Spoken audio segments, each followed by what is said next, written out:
السلام علیکم ورحمۃ اللہ وبرکاتہ۔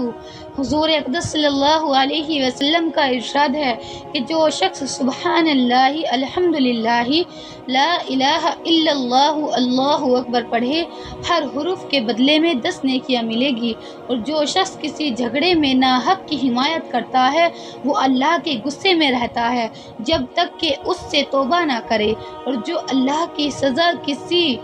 میں سفارش کرے اور شرعی سزا کے ملنے میں حارج ہو، وہ اللہ کا مقابلہ کرتا ہے، اور جو شخص کسی مومن مرد یا عورت پر بہتان باندھے، جھوٹا بہتان باندھے، جھوٹی تہمتیں لگائے، وہ قیامت کے دن ردغۃ الخسبال میں قید کیا جائے گا، یہاں تک کہ اس بہتان سے نکلے، اور کس طرح اس سے نکل سکتا ہے۔ ناحق کی حمایت آج کل ہماری طبیعت بن گئی ہے۔ ایک چیز کو ہم سمجھتے ہیں کہ ہم غلطی پر ہیں، مگر رشتہ داروں کی طرفداری ہے، پارٹی کا سوال ہے، لاحق اللہ کے غصے میں داخل ہو، اللہ کی ناراضگی ہو، اس کا عتاب ہو، مگر کنبے داری کی بات کے مقابلے میں کچھ بھی نہیں ہم